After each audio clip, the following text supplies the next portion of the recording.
Assalamualaikum warahmatullahi wabarakatuh. Apa kabar Crash Trooper semuanya? Semoga kita senantiasa mendapat bimbingan Allah menuju jalan yang lurus. Makna istighfar sebagai penghapus dosa memang benar adanya. Namun, sudut pandang tersebut terlalu sempit. Jika kita mengibaratkan masalah sebagai penyakit, istighfar adalah obat yang ampuh. Maka dari itu, mengapa kita tidak memanfaatkannya jika obatnya sudah ada dan gratis? Istighfar juga memiliki kekuatan untuk menjauhkan azab Allah. Di sisi lain, jika tidak dilakukan dengan benar, istighfar juga bisa menarik kemurkaan Allah. Oleh karena itu, mari kita mencari tahu cara yang benar dalam beristighfar sesuai petunjuk Al-Quran, hadis, dan ajaran para ulama. Selain itu, mari kita juga mencari tahu istighfar yang bagaimana yang diterima oleh Allah, dan istighfar yang bagaimana yang dibenci olehnya.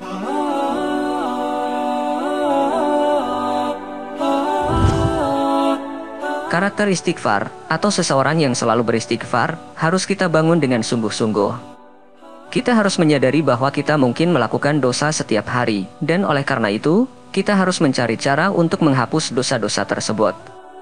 Allah berfirman dalam Al-Quran Surat Nuh ayat 10-12, "Maka aku katakan kepada mereka, beristighfarlah atau mohonlah ampun kepada Tuhanmu, sesungguhnya Dia adalah Maha Pengampun. Niscaya Dia akan mengirimkan hujan kepadamu dengan lebat, dan memperbanyakkan harta dan anak-anakmu, dan mengadakan untukmu kebun-kebun serta mengadakan sungai-sungai." Kebiasaan mengucapkan istighfar harus ditanamkan setiap hari seperti yang diajarkan oleh Nabi junjungan kita Muhammad. Kita dapat membiasakan diri mengucapkan istighfar atas dosa-dosa yang telah kita lakukan, baik dengan sengaja maupun secara tiba-tiba teringat suatu dosa. Salah satu cara praktisnya adalah setiap kali selesai sholat. Apabila telah selesai dari syalatnya, Nabi beristighfar 3 kali, kemudian membaca, "Ya Allah, Engkaulah keselamatan, dan darimu jualah segala keselamatan. Maha suci Engkau, wahai Zat yang memiliki keagungan dan kemuliaan."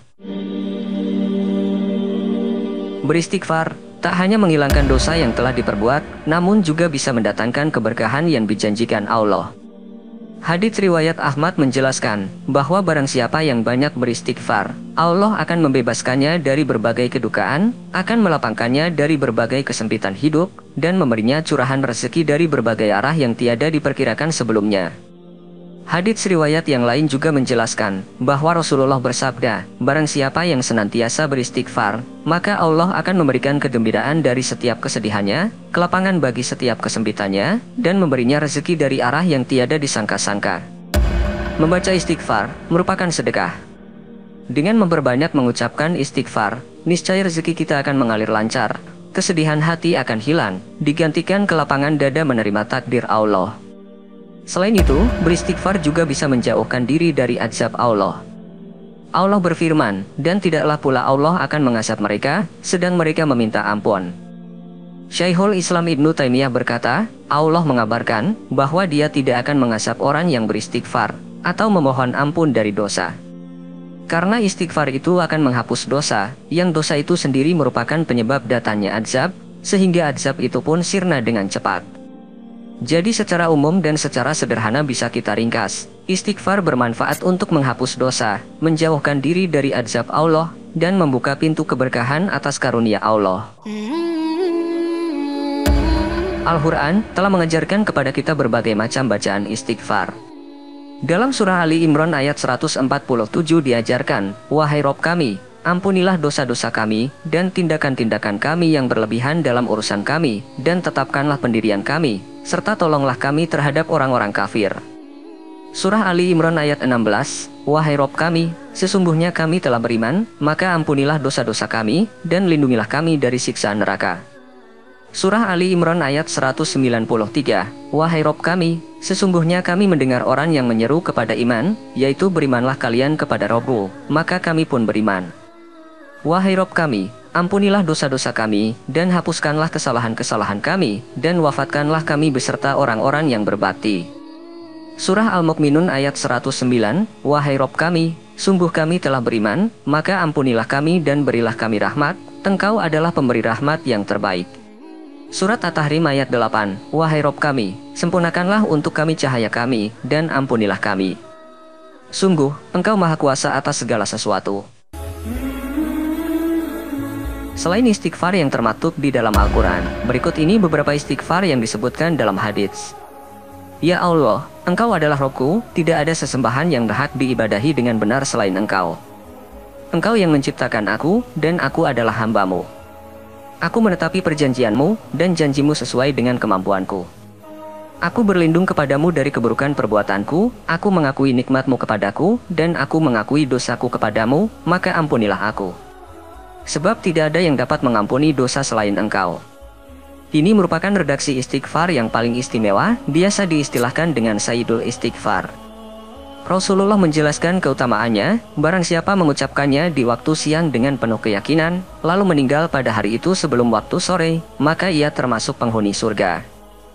Barang siapa membaca di waktu malam dengan penuh keyakinan, lalu meninggal sebelum masuk waktu pagi, maka ia termasuk penghuni surga. Ketika Abu Bakar meminta diajari doa untuk dibaca di dalam syalatnya, Rasulullah mengajarkan istighfar berikut ini.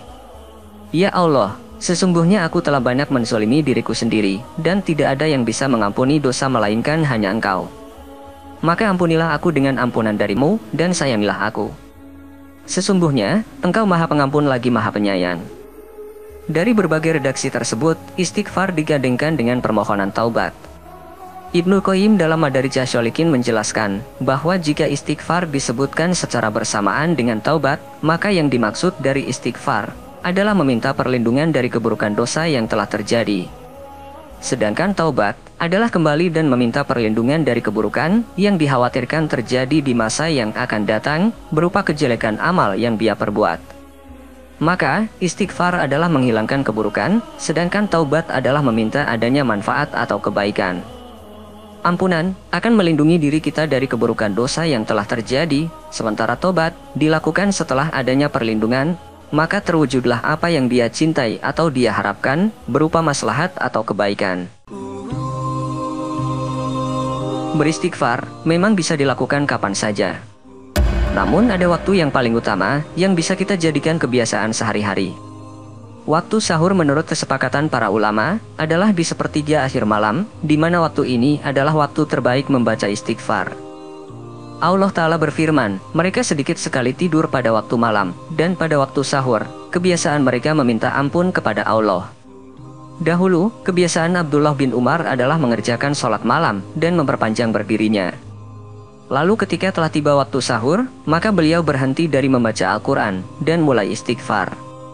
Sejatinya, seorang hamba disyariatkan untuk memperbanyak istighfar kapan saja. Al-Hasan Al-Basri menjelaskan, perbanyaklah istighfar di rumah kalian, di meja makan kalian, di jalan-jalan kalian, di pasar dan di majelis-majelis kalian. Sungguh, kalian itu tidak tahu kapankah ampunan Allah turun. Jadi, istighfar itu disyariatkan untuk dibaca kapanpun. Hanya saja hukumnya menjadi wajib saat kita melakukan perbuatan dosa. Dan hukumnya sunnah setelah kita selesai melakukan amal solih. Fungsinya adalah untuk menyempurnakan berbagai kekurangan yang ada di dalamnya. Namun perlu diketahui bahwa terdapat beberapa jenis orang yang ketika beristighfar, istighfar mereka akan ditolak oleh Allah. Meskipun mereka berusaha membaca istighfar sebanyak mungkin, tetap saja ditolak. Sudah banyak yang mengetahui bahwa istighfar adalah tindakan memohon ampunan kepada Allah atas dosa-dosa yang telah kita lakukan. Namun dalam beberapa kasus, istighfar yang dilakukan dengan cara yang tidak benar atau tidak pantas, malah mengundang murka Allah. Salah satu istighfar yang dibenci Allah, adalah istighfar yang diucapkan dalam keadaan hatinya berbuat fajir. Yahya bin Muadz berkata, berapa banyak orang yang beristighfar yang dimurkai, dan orang yang diam yang dirahmati. Yang ini beristighfar dalam keadaan hatinya berbuat fajir, dan yang lain diam dalam keadaan hatinya berzikir. Yang dimaksud dalam keadaan hatinya berbuat fajir, adalah hati yang menyimpang dari kebenaran, seperti seseorang yang tetap meniatkan dalam hati untuk berbuat dosa setelah beristighfar, atau beristighfar dengan disertai niat riya, dan yang semisalnya. Imam Al-Ghazali dalam kitab Mukasyafatul Qulub menyebutkan, orang fasik terbagi atas dua jenis, yaitu fasik kafir dan fasik fajir. Orang fasik kafir adalah mereka yang tidak beriman kepada Allah dan Rasul. Sementara fasik fajir adalah mereka yang meminum khamar, mengonsumsi makanan yang diharamkan, berzina, mendurhakai perintah Allah lainnya, keluar dari jalan ibadah, masuk ke dalam kemaksiatan, tetapi mereka tidak menyekutukannya. Fasik fajir umumnya berasal dari dorongan nafsu syahwat. Walaupun orang fajir masih bisa mendapatkan ampunan dari Allah, namun istighfarnya bisa saja tertolak karena tetap melakukan hal-hal yang dibenci Allah. Kemudian, seseorang yang memiliki selingkuhan atau berzina akan dibenci oleh Allah meskipun ia telah beristighfar. Setelah orang tersebut selesai berzina dengan selingkuhannya, kemudian ia teringat dan mempertimbangkan untuk beristighfar. Istighfar yang dilakukannya tidak akan diterima oleh Allah. Zina merupakan dosa besar dan cara bertaubatnya tidak cukup hanya beristighfar.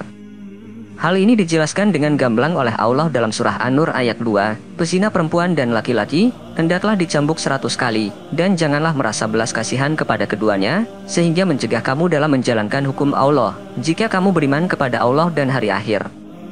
Dan hendaklah dalam menjatuhkan sanksi, mereka disaksikan oleh sekumpulan orang-orang yang beriman. Dari sini sudah jelas, mengapa pezina akan ditolak istighfarnya, dan Allah akan semakin membencinya, jika perzinahan terus dilakukan setelah membaca istighfar, karena seolah-olah mempermainkan Allah. Hal ini seperti yang dilakukan iblis. Sudah tahu perbuatannya akan diazab oleh Allah, namun iblis tetap melakukan karena sifat sombongnya, seolah meremehkan azab Allah. Selanjutnya, adalah istighfarnya orang yang memakan harta haram. Seseorang yang menggunakan harta yang haram untuk keperluan makanan dan kebutuhan hidupnya, ketika dia beristighfar memohon ampun kepada Allah, permohonannya tidak akan diterima. Allah menegaskan dalam salah satu firman-Nya, dan janganlah kamu makan harta di antara kamu dengan jalan yang batil, dan janganlah kamu menyuap dengan harta itu kepada para hakim, dengan maksud agar kamu dapat memakan sebagian harta orang lain itu dengan jalan dosa, padahal kamu mengetahui. Harta haram, secara sederhana bisa kita maknai dengan suatu harta yang sejatinya bukan hak kita. Harta itu kita dapatkan misalnya dengan cara mencuri, korupsi, atau harta anak yatim dan fakir miskin yang harus kita keluarkan dari pendapatan kita. Cara bertaubatnya, tidak hanya berhenti melakukannya, atau hanya beristighfar lantas berharap dosanya terhapus, melainkan dengan mengembalikan harta itu kepada pemiliknya atau yang berhak. Jika uang hasil mencuri atau korupsi, maka harus dikembalikan, dan jika itu harta yang harusnya dibayarkan zakat, maka harus dikeluarkan kepada penerima zakat dan sedekah. Kemudian, istighfar yang hanya dilakukan saat berbuat dosa. Dalam ajaran agama Islam, istighfar merupakan suatu bentuk penyesalan dan permohonan ampunan kepada Allah atas segala dosa yang dilakukan, baik yang disadari maupun yang tidak disadari. Dalam konteks ini, istighfar bukan hanya berlaku saat kita menyadari dosa yang telah kita lakukan, tetapi juga ketika kita menyadari adanya dosa-dosa jariah yang mungkin tidak disadari. Contohnya, ketika kita membuang sampah sembarangan, yang kita sadari adalah merepotkan tukang bersih-bersih, lalu kita beristighfar dan meminta maaf kepada tukang bersih-bersih. Namun yang tidak kita sadari, ada berapa banyak makhluk-makhluk super kecil yang terganggu olehnya, ada berapa organisme yang mati karenanya, dan apa dampak jangka panjang yang akan terjadi, seperti misalnya tingkat kesuburan tanah, atau gas metana yang bisa merugikan kehidupan di sekitarnya. Rasulullah bersabda, barang siapa yang suka catatan amalnya akan menyenangkannya di hari kiamat nanti, maka hendaknya dia memperbanyak pada catatan amalnya tersebut dengan istighfar. Nabi juga bersabda, sungguh beruntung seseorang yang mendapati pada catatan amalnya istighfar yang banyak. Memperbanyak istighfar adalah upaya yang bisa dilakukan untuk menghapus dosa-dosa jariah, terutama dosa yang tidak kita sadari. Semoga dapat bermanfaat untuk kita semua. Wallahu a'lam bishawab. Wassalamualaikum warahmatullahi wabarakatuh.